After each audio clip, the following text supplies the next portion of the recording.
بسم الله الرحمن الرحيم باب تعليم الرجل أمته وأهله.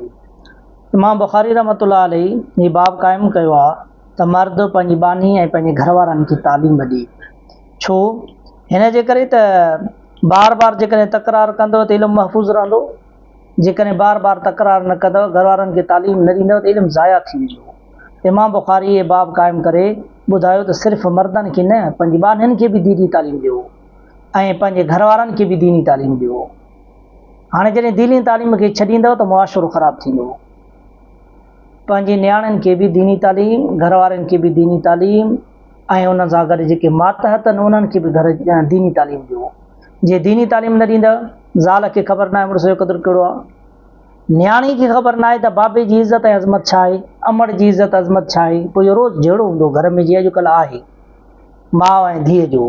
इन माउ ऐं धीअ जो जहिड़ो बि हिन जे करे थींदो आहे त न माउ खे इल्मु त धीअ जी तरबियत कहिड़ी कयां, न वरी धीअ खे इल्मु त अमड़ छा आहे। तॾहिं त छोकिरियूं भॼी वञी करे निकाह कनि थियूं, छो पंहिंजी इज़त अबे ऐं अमड़ जी इज़त ते दाग़ लॻाए वञनि, त हुनखे ख़बर न आहे त बाबे जी इज़त छा आहे। तंहिंजे करे चईं त दीनी तालीम ज़रूरी आहे। बाक़ी हाणे अॼुकल्ह जेको स्कूलनि में बाजा हलाइनि था, इन में माण्हू सुधरंदो न, इन में छोकिरा ऐं छोकिरियूं ख़राबु थींदियूं। इमाम बुखारी बाब क़ाइमु करे ॿुधायो त दीनी तालीम उन्हनि खे ॾियो। दुनियावी बि एतिरी हुजे न जो लिखी पढ़ी सघनि, बाक़ी दीनी तालीम हासिल करणु हर मर्द ऐं औरत ते फ़र्ज़ आहे। पैगंबर अलैहिस्सलातु वस्सलाम फरमायो सलासतुन लहुम अजरान, टे माण्हुनि जंहिंखे ॿ अजुर मिलंदा। रजुल मिन अहलिल किताब आमन बिनबीही व आमन बिमुहम्मदिन सल्लल्लाहु अलैहि वसल्लम, अहले किताबी जेको पंहिंजे नबीअ खे बि मञे ऐं हुज़ूर सल्लल्लाहु अलैहि वसल्लम ते बि ईमान आणे। इहो हिन जे करे अहले किताबी खे ख़ासि कयो वियो त हुजे बि अहले किताबी, तौरात न कंहिं किताब खे मञींदड़, तौरात इंजील या ज़बूर खे, उन ते ईमान, उनखे पढ़ंदड़ बि हुजे, उन नबीअ ते ईमान आणींदड़ हुजे, वरी उन नबीअ जी खे ऐं उन किताब खे छॾे करे ॿिए कंहिं नबीअ जी ताईद करे ऐं उन ते ईमान आणे, इहो वॾो ॾुखियो मसइलो आहे। तंहिंजे करे अजुर इनखे वॾी तकलीफ़ थींदी। इन तकलीफ़ ऐं मुशक़त जे करे उनजे लाइ अजुर बि साहिबु आहे, डबल आहे, ॿीणो अजुर रखियो वियो आहे। वल अब्दुल ममलूक इदा अदा हक़ अल्लाह, ऐं बानो जेको ममलूक अलाह जो बि हक़ अदा करे, वह हक़ मवाली ऐं पंहिंजे मौला जो बि हक़ अदा करे। व रजुलुन कानत इंदहु अमा, मर्द उन वटि जेकॾहिं का बानी आहे, अॻे ज़माने में बानियूं हुयूं, हाणे बानियूं न आहिनि, हाणे ख़तमु थी वियो, बानियुनि जो ज़मानो ई ख़तमु थी वियो, फितने फ़साद जो ज़मानो। बानीअ सां वतियो करे फ़अदबिहा फ़अहसन तादीबा फ़अदबा, अदब आहे माना हुनखे अदब सेखारे, सुहिणो अदब सेखारेसि, माना तालीम ॾेसि। छा ॾेसि बा? तालीम, अदब सेखारे, पोइ तालीम बि सुहिणी ॾेसि, पोइ आज़ादु करेसि, पोइ वरी निकाह करे। बानीअ सां निकाह करणु ॾुखियो आहे, तॾहिं त उनजे लाइ पाण फरमायूं त फलहू अजरान, उनजे लाइ 2 अजुर आहिनि। सुम क़ाल आमिर, पोइ चईं आमिर रावी आहे, आतईना कहा बिग़ैर शैइन, हीअ असां तोखे जेका हदीस ॿुधाईसीं, पंधु बि न कई, काई तकलीफ़ बि न काटे, बग़ैर तकलीफ़ जे तोखे मुफ़्त में हदीस ॿुधाईसीं। पर क़द कान युरकब फ़ीहा फ़ीमा दूनहा इलल मदीना, इन खां घटि रिवायत, तोखे त 3 फ़ाइदा ॿुधायमि, इन खां घटि नंढड़ी रिवायत जे लाइ बि असांखे अलाए केतिरो पंधु करिणो पवंदो हो। अॼु त शुक्र आहे हर जाइ ते मदरसा आहिनि, दीनी तालीम आम आहे, बाक़ी हाणे साईं वारा तकलीफ़ करे नथा अचनि, उहा जुदारी ॻाल्हि आहे।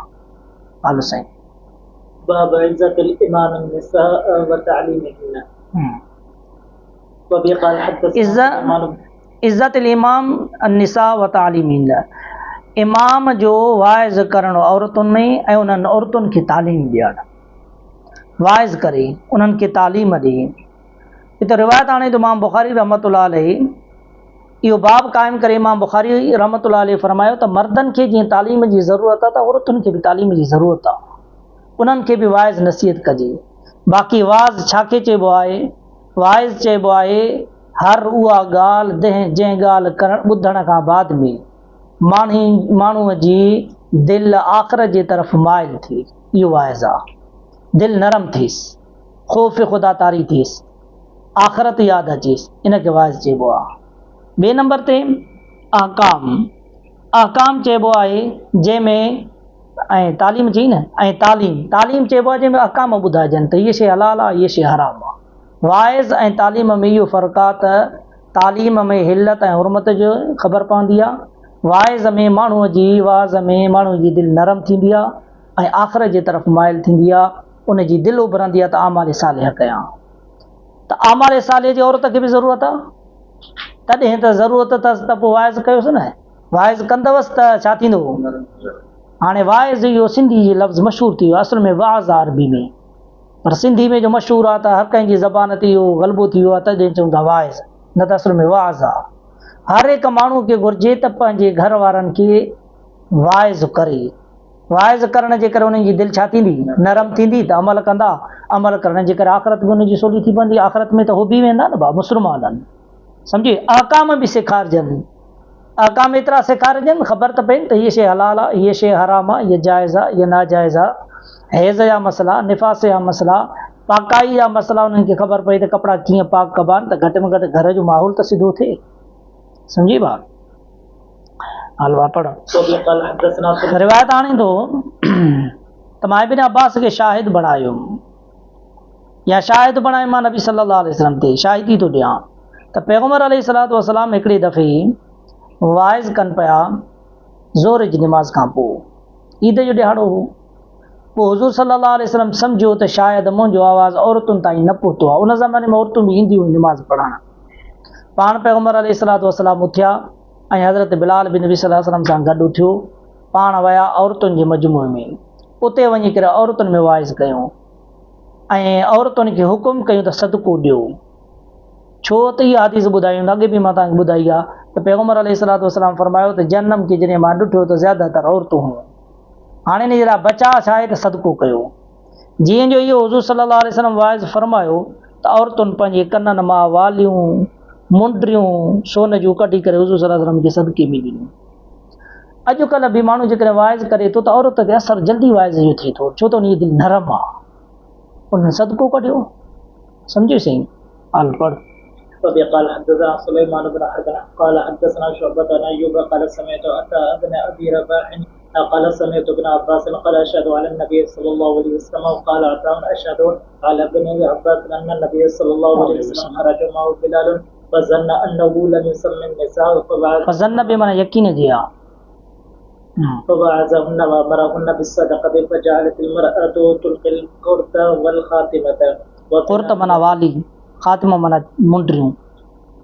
وبلال يأخذ في طرف ثوبه وقال हज़रत बिलाल साईं पंहिंजे कपिड़े जी कुंड में उहो वठंदो वञे पियो सदको मांजो, वालियूं ऐं मुंडियूं वठी करे गॾु कंदो वञे पियो।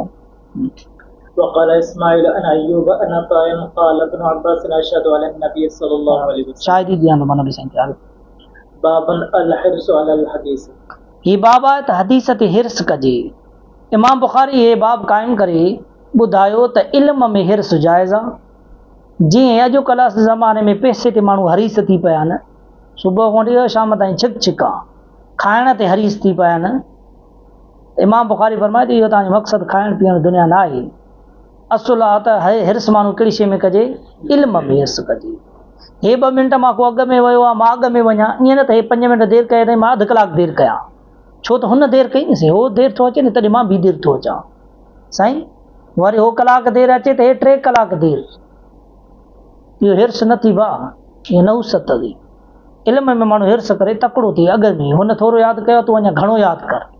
हल قال حدثنا عبد العزيز بن عبد الله قال حدثنا यानी त इमाम बुखारी फरमायो त इल्म महफ़ूज़ तॾहिं थींदो जॾहिं इल्म ते तव्हांखे हिर्स हूंदो, तॾहिं महफ़ूज़ थी सघंदो। हिर्स न हूंदो, सभु हूंदव बख़ील टोटरी, त इल्मु काॾो हासिलु थी सघंदो।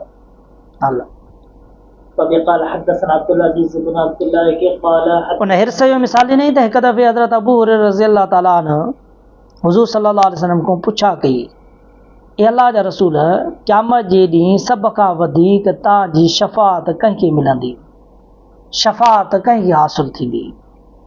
हुज़ूर सल्लल्लाहु अलैहि वसल्लम फरमायो त अबू हुरैरा मां बि सम्झां पियो त इहो तूं ई आहे जेको पुछा कंदो, बाक़ी ॿियो कोई। हाणे ॾिसो अबू हुरैरा खे हिर्स हुयो न त पुछा करे पोइ साईं शफ़ाअत तव्हांजी थींदी क़यामत जे ॾींहुं, पर शफ़ाअत सभ खां वधीक कंहिंजे लाइ कंदव, हिसो कंहिंखे मिलंदो? इहो हिर्स जी अलामत ऐं दलील आहे त अबू हुरैरा हर ॻाल्हि सुवाल पुछा करे पियो।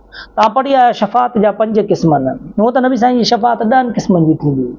हिकिड़ी शफ़ात हूंदी तमामु उम्मत जे लाइ, जो आलम मैदान महशर में बीठा हूंदा, बसि सभु चवंदा नफ़्सी नफ़्सी नफ़्सी नफ़्सी नफ़्सी, इहो पढ़ाए आया आहिनि। सम्झी साईं?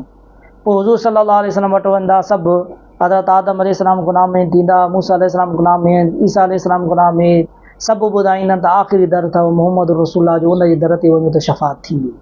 पोइ हुज़ूर सल्लल्लाहु अलैहि वसल्लम सजदे में वेंदा, ऐं हुज़ूर सल्लल्लाहु अलैहि वसल्लम सजदे में वेंदा त अल्लाह ताला फरमाईंदुसि इरफ़ा रासक या मोहम्मद सल्तो त वशफ़ा त शफ़ा।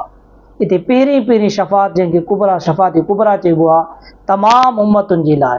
इहा अलाह साईं हिन जो हिसाब किताब शुरू करे, जेको जाॾे आहे उहो ओॾे वञे, जन्नती आहे त जन्नत में वञे, जहन्नमी आहे त जहन्नम में वञे। इहा शफ़ात तमामु उम्मतुनि जे लाइ।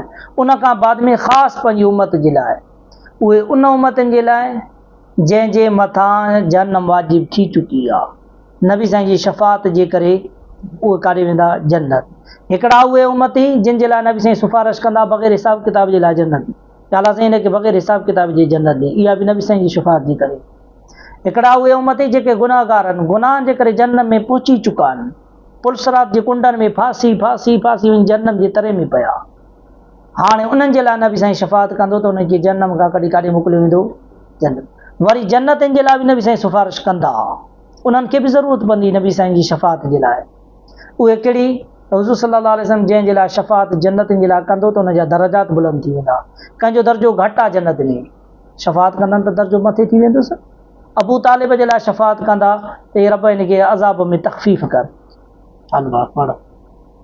وفي قال حدثنا عبد العزيز بن عبد الله قال حدثنا سليمان عن عمرو بن ابي عمرو عن سعيد بن ابي سعيد المخبري عن ابي هريره انه قال قيل يا رسول الله من اسعد الناس بشفاعتك يوم القيامه؟ قال رسول الله صلى الله عليه وسلم لقد ظننت يا ابا هريره الا يسالني عن هذا الحديث احد افضل منك لما رايت من حرصك على الحديث اسعد الناس بشفاعتي يوم القيامه। पाण फरमायूं क़यामत जे ॾींहुं सभ खां वधीक हिसो खणंदड़ शफ़ात जो उहे माण्हुनि जेके चवंदा ला इलाहा इल्लल्लाह ख़ालिस मिन क़ल्बिही औ बिनफ़्सिही। पाण फरमायूं ख़ालिस दिलि सां जंहिं ला इलाहा इल्लल्लाह पढ़ियो, माना इख़लास सां ला इलाहा इल्लल्लाह पढ़ी मुवहिदा, त शफ़ात मुंहिंजी वाजिब अथसि, हिसो मुंहिंजो मिलंदुसि शफ़ात जो। इमाम बुख़ारी रहमतुल्लाह अलैह बाब क़ाइमु कयो आहे त इल्मु कीअं कब्ज़ो थींदो, इल्मु कीअं खयो वेंदो। इल्म जे खणण जी सूरत ॾसी इमाम बुख़ारी त आलिम इन दुनिया खे छॾींदा वेंदा, वॾा वॾा आलिम जान खे छॾींदा वेंदा, इल्मु कब्ज़ो थी वियो, बसि इल्मु खजी वियो। सम्झि सही? इन जे करे हज़रत उमर बिन अब्दुल अज़ीज़ पंहिंजे दौरे ख़िलाफ़त में हुकुम कई अबू बकर बिन हज़म खे त ॾिस जंहिं माण्हू वटि जेका हदीस लिखियलु आहे वञी करे तूं लिखो ऐं माण्हुनि खे चओ त दर्स हदीस जो ॾियनि, इल्मु सेखारनि। मूंखे ख़ौफ़ थो थिए त मता उलमा हलिया वञनि ऐं वरी रसूलुल्लाह सल्लल्लाहु अलैहि वसल्लम जी हदीस माण्हुनि ताईं पहुची न सघे। पोइ हज़रत उमर बिन अब्दुल अज़ीज़ पंहिंजे दौरे ख़िलाफ़त में वॾा वॾा आलिम मुक़ररु कई जेके दर्स हदीस ॾींदा हुआ, उनखे बैतुल माल मां पघार मिलंदी हुई। तंहिंजे करे हूअं बि सभिनी उलमा जो हिन ॻाल्हि ते इतिफ़ाक़ आहे त दीनी तालीम जे ॾियण जे लाइ पघार या मुआवज़ो वठणु जाइज़ न आहे, पर जंहिं जॻह ते सम्झो था त दीनी तालीम जो असां मुआवज़ो न ॾींदासीं त दीनी तालीम ख़तमु थी वेंदी। अॼुकल्ह बैतुल माल बि न आहे जो उहो ॾे, या हुकूमत बि पैसा नथी ॾे आलिमनि खे। हाणे असां बि उन्हनि खे जेकॾहिं मुआवज़ो न ॾींदासीं त उहो दीनी तालीम ॾियणु छॾे ॾींदा। ज़ाहिर ॻाल्हि आहे पंहिंजे औलाद खे या बचनि खे कुझु खाराईंदा त सही, नांग त न आहिनि जो मिटी खाइनि। औलाद अचे जो घुरनि 10 रुपया 50 रुपयो 100 रुपयो, ऐं हे वरी चवनि त मां तोखे हदीस थो ॿुधायां, वञी हदीस पढ़, इहो लख ऐं 100 खां मथे आहे, वाक़ई हदीस मथे आहे, पर उन जी ज़रूरत त आहे न। उलमा लिखियो आहे त जेकॾहिं कोई बि आलिम इल्मु हदीस जो पढ़ाए थो ऐं जेकॾहिं उनखे असां पघार न ॾींदासीं त इल्मु ज़ाया थी वेंदो। त इन वक़्त में उम्मत ते वाजिबात उनजी पघार मुक़ररु कनि, उनजे खाधे पीते जो इंतज़ाम कनि, तां त उहो इल्मु हदीस खे चङी तरह माण्हू ताईं पहुचाए सघे, न त माश में लॻी वेंदो त इल्मु हदीस ज़ाया थी वेंदी। ईअं ई क़ुर जी तालीम, इमामत ऐं मुअज़्ज़िनी जो हुकुम आहे। पढ़ो। وكتب عمر بن عبد العزيز الى ابي بكر بن حزم انظر ما كان من حديث رسول الله صلى الله عليه وسلم فاكتبه فاني خفت دروس العلم وذهاب العلماء ولا يقبل إلا حديث النبي صلى الله عليه وسلم ولا يفشوا العلم ولا يجلسوا حتى يعلموا من لا يعلم فإن العلم لا तव्हां त सेखारियो उन्हनि माण्हुनि खे जेके नथा ॼाणनि फ़इनल इल्म ला यालिक इल्मु त हलाक न थींदो हा इल्मु तॾहिं हलाक थी वेंदो जॾहिं सिरनि दिलि जो दिलि में दफ़ा थियल आहे माना उनखे कोई ॿार बयानु करण जहिड़ो माण्हू न आहे को आलिम वॾो आहे उन वटि इल्मु त तमामु वॾो आहे बयानु नथो करे पढ़ाए नथो त ज़ाहिर ॻाल्हि आहे त इहो इन जे सीने में दफ़न थियल आहे इहो जो मरी वियो त इल्मु चट न इहो जेकर पंहिंजा शागिर्द तयारु करे 50 या 100 त पोइ उनजो इल्मु त अञा वधंदो वेंदो न फैलिजंदो दुनिया में त उलमा जे वफ़ात जे करे इल्मु खॼी वेंदो वॾा वॾा आलिम हलो पढ़ो قال حدثنا العلاء بن عبد الجبار حدثنا عبد العزيز بن مسلم عن عبد الله بن ديران بذلك يعني حديث عمر بن عبد العزيز الى قوله ذهاب العلماء وبي قال حدثنا اسماعيل بن ابي اويس قال حدثني مالك عن هشام بن عروه عن ابي عن عبد الله بن عمرو بن عاص قال سمعت رسول الله صلى الله عليه وسلم يقول ان الله لا يقبض العلم انتزاعا الله تعالى जल्दी इल्म खे न खणंदो कीअं जो बाननि खे खणी वञे ولكن يقبض العلم بقبض العلماء अल्लाह ताला बाननि खां जल्दी इल्मु खसींदो न कीअं जल्दी इल्मु खसण जा कंहिं वटि जीअं 5 रुपया हूंदा आहिनि कोई झटी हणी करे खसे हलियो वञे ईअं इल्मु न खसजंदो बाक़ी इल्मु हीअं खसजंदो जो ولكن يقبض العلم بقبض العلماء आलिम हिन जहान खे छॾींदा त इल्मु खॼी वेंदो सम्झे सही حتى اذا لم يبقى عالم اتخذ الناس पाण फरमायूं तव्हां त न बाक़ी रहंदो कोई बि आलिम इत्तखज़ الناس रूसन जुहालन माण्हू इमाम बणाईंदा अॻवान बणाईंदा जाहिल खे कंहिंखे बि जाहिल खे हाणे से हो पाण जाहिल वरी इमाम बि कंहिंखे रखंदा जाहिल आलिम त कोई आहे ई न जेको मसला ॿुधाए अॼुकल्ह ॾिसंदा ज़्यादातर इमाम असांजे शदादकोट में बि कहिड़ा आहिनि मस्जिद जा जिन ग़रीबनि खे पाण खे ख़बर न आहे पोइ